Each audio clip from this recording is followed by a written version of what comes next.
I, John Louis Dorbolo, am drawn to the theory and strategies of solution-focused therapy in which the therapeutic stance stands upon accepting that clients already embody solutions to their problems. As a child, I had a personal maxim which I thought up myself. Every problem has a solution because if there is no solution, it's not really a problem, it is reality. 60 years later, I'm still following that insight. There's value then in considering what problems and solutions actually are.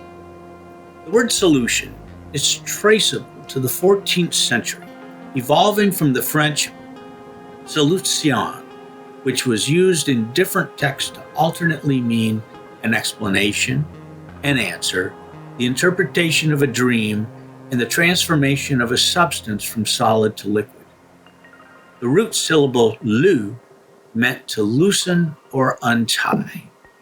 It's fascinating to recognize that the basic concept of the therapeutic approach that interests me has its roots in alchemy, which is the study of transformation. Solutio is the second of the 7 stages of European alchemy in which solid matter is transmuted by becoming integrated into its surrounding medium.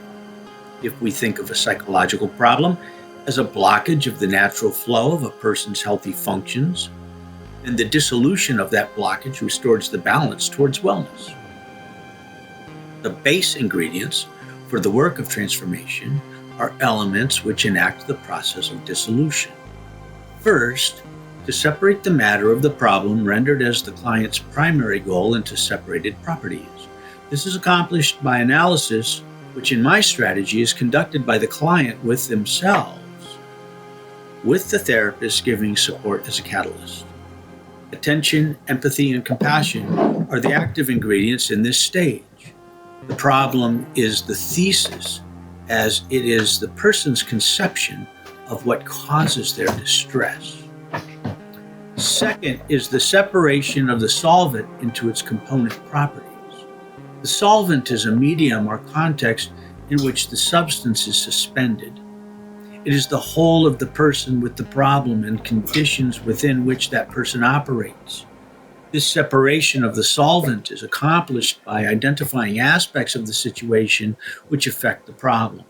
Questioning, validation, and creativity are the active ingredients of separating aspects of a situation that seem to a client to make the problem unsolvable.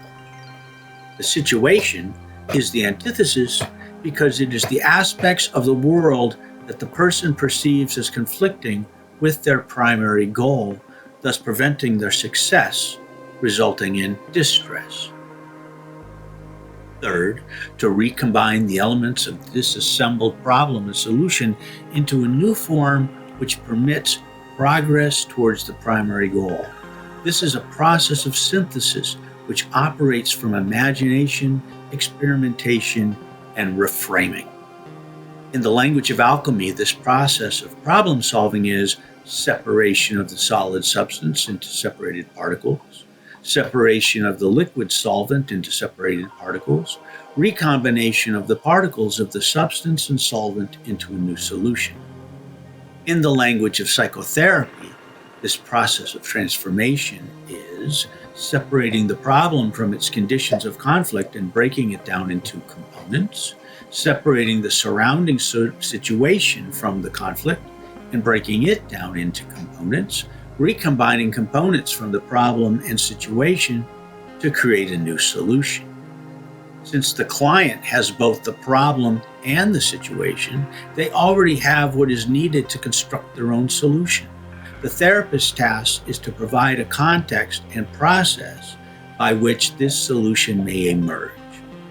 The solution, the loosening and untying of bindings, is constructed from the client's existing materials, which makes relevant and actionable options for moving forward. Change is continuous and distress contains much energy. Channeling that energy into self-directed change is the path of recovery and growth. This is the great work that I seek to follow as a therapist and philosopher.